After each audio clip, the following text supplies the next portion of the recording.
Tweep. Bonjour, bienvenue sur Alricoscope, la chaîne faite avec le cœur et tournée avec les pieds. C'est un plaisir de vous retrouver pour cette nouvelle vidéo.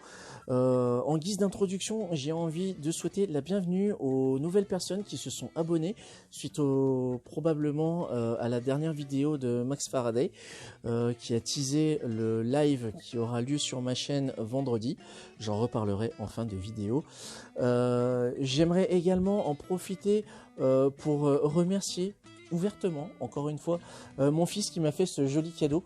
Ça a été c'est une réponse aussi au message que j'ai pu recevoir.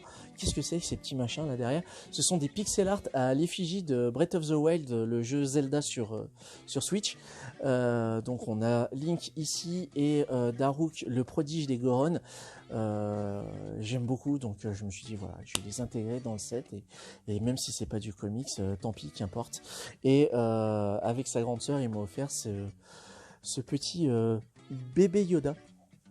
Je tairai le nom pour celles et ceux qui ne connaîtraient pas le vrai nom de ce personnage qui est donné dans la deuxième saison de The Mandalorian sur Disney+.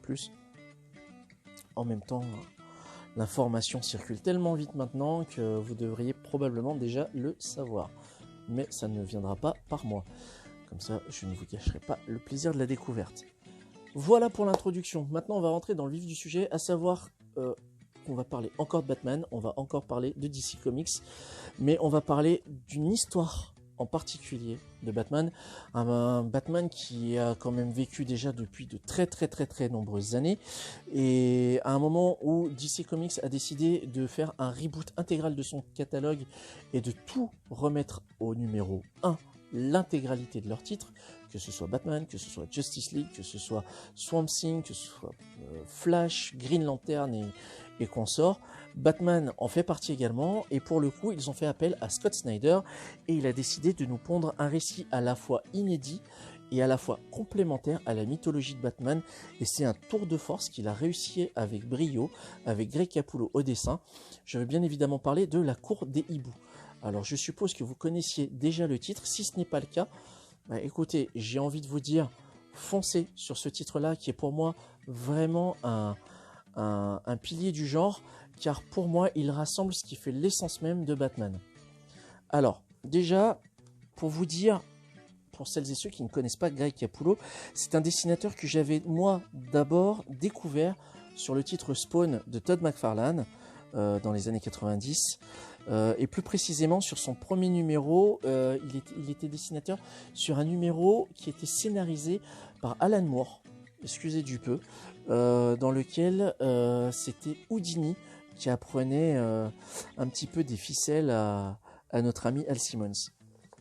Et là, Greg Capullo sur Batman, excusez-moi du peu, mais ça envoie du très lourd.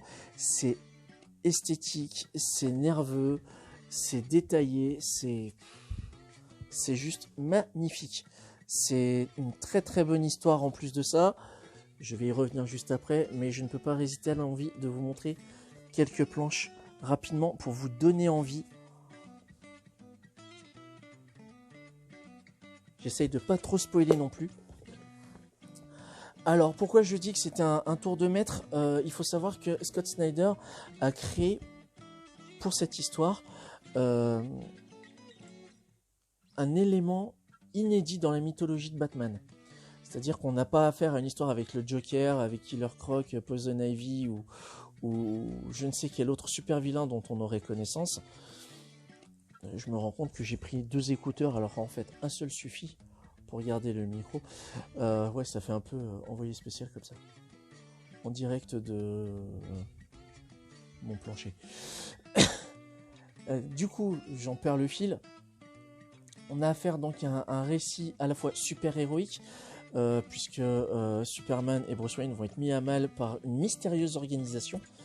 Voilà, donc c'est ce que je voulais essayer de vous expliquer depuis tout à l'heure, c'est que Snyder va imbriquer son histoire dans une mythologie déjà bien présente, mais qui va prendre en fait tout son sens. Tous les non-dits, entre guillemets, les parenthèses qui auraient pu être expliquées mais qui n'ont pas été faites ou quoi, Snyder va se les approprier et proposer de boucher les trous, entre guillemets, avec cette mystérieuse organisation qu'est la Cour des Hiboux. Et pour le coup, pour un personnage comme Bruce Wayne, c'est extrêmement déstabilisant.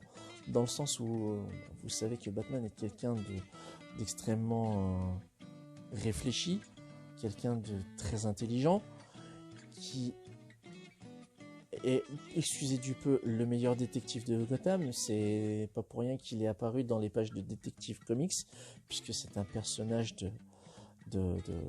d'investigation, j'ai envie de dire. Et pour le coup, Snyder mélange extrêmement bien les genres. On a à la fois un récit super-héroïque et un récit de détective. Et c'est ça qui fait vraiment pour moi la force, je trouve, de cette histoire. Comme je l'expliquais, visuellement, c'est absolument superbe. Il faut savoir qu'en plus de ça, le lecteur va être mis à contribution dans sa lecture. Ce n'est pas une action passive. Vous le découvrirez par vous-même, mais pour comprendre la narration de la Cour des Hiboux, vous allez être amené à manipuler le comics dans des sens parfois peu orthodoxes, et ça va renforcer votre expérience de lecture, votre immersion. Et pour moi, clairement, la Cour des Hiboux est une très belle expérience de lecture, et c'est ma suggestion du jour. Comme vous le voyez là, c'est un autre numéro que je vous dégaine de la collection à 4,90 qui était sortie l'année dernière. C'était l'occasion pour moi d'avoir l'intégralité du run de Snyder et Capullo sur ce titre. Elle propose une vraie fin. Il y a quelques petites portes ouvertes, vous vous doutez bien, mais le récit se suffit amplement à lui-même. D'autant plus que pour moi, je trouve que ce récit est révélateur du défaut de Scott Snyder par la suite. C'est-à-dire que si vous voulez lire la suite du Batman version New 52, allez-y, il n'y a pas de souci. Il y a des choses très intéressantes. Mais pour moi, le principal défaut de Snyder, c'est que à partir d'une très bonne idée, il va très rapidement s'essouffler. L'exemple, ça va être le run qu'il avait fait sur le deuil de la famille, qui est en fait un clin d'œil d'un run déjà existant dans les années 80, où les lecteurs de comics avaient été sollicités par DC Comics pour savoir si dans le prochain numéro de Batman, Robin devait mourir ou pas. Le résultat était très serré et Robin mourait. On verra par la suite que ce fameux Robin, Jason Todd, va ressusciter, il n'était en fait pas vraiment mort, et revenir sous les traits de Red Hood. C'était un semi-spoil, je pense que là, il y a prescription depuis le temps, mais c'est le comment qui est très intéressant. Mais le souci, c'est que dans la version Snyder de Deuil de la famille, le début est absolument terrifiant, il est absolument angoissant, puisque le Joker intervient dans le commissariat de Gotham City, dans le bâtiment où officie le commissaire Gordon, et c'est flippant as fuck. Je suis désolé d'employer cette expression. Et cette scène-là, cette intensité au niveau de la lecture, je ne l'ai pas retrouvée vers la fin de cette histoire. Et je trouve que c'est vraiment dommage. Donc, si vous voulez vraiment un truc qui se tient bien de bout en bout, pour moi, c'était cette histoire-là sur laquelle il fallait vraiment s'attarder. Donc, Batman, la Cour des Hiboux, c'est édité donc chez Urban chez nous. Là, c'était la collection à 4,90, mais je suppose que vous pouvez vous la reprocurer de manière assez simplement, j'ai envie de dire. Voilà, c'est tout pour cette vidéo. Je vous remercie de l'avoir regardé jusqu'au bout. Si vous connaissiez Batman la Cour des Hiboux et que vous voulez partager votre expérience de lecture, n'hésitez pas à en faire part dans les commentaires. J'y répondrai avec plaisir. On peut interagir là-dessus. Il n'y a aucun souci. Quel était votre passage préféré? Quelle était votre déception aussi, pourquoi pas, sur ce titre? Et si au contraire, ce que vous avez vu là vous a donné envie de le découvrir, faites-m'en part aussi dans les commentaires. Si vous avez aimé cette vidéo, le petit pouce bleu, le petit partage, enfin vous faites votre vie quoi. En tous les cas, nous on se retrouve prochainement. Alors, comme je je l'expliquais très rapidement en début de vidéo, on va se retrouver en fin de semaine pour un petit rendez-vous inhabituel, un live que j'essaye de mettre en place.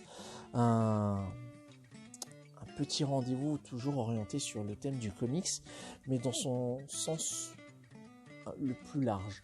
À savoir, on va parler d'un comics, version papier, on va parler d'un film, adapté ou non d'un comics, mais qui aura pour thématique le comic book.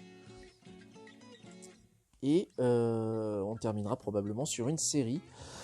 Alors, on va pas se le cacher, on va pas se le mentir, je pense... On va pas se le mentir, oui c'est très français ça. On va pas se mentir, on va probablement parler de WandaVision. Même si je vois que ça pullule à foison sur YouTube actuellement. J'ai envie de parler de cette série avec vous, mais pas de la manière que vous pensez, je pense. Enfin, j'espère, en tous les cas. En tous les cas, prenez soin de vous, je vous dis à très bientôt. Merci d'avoir regardé cette vidéo jusqu'au bout. Et à très bientôt pour une prochaine vidéo. Salut!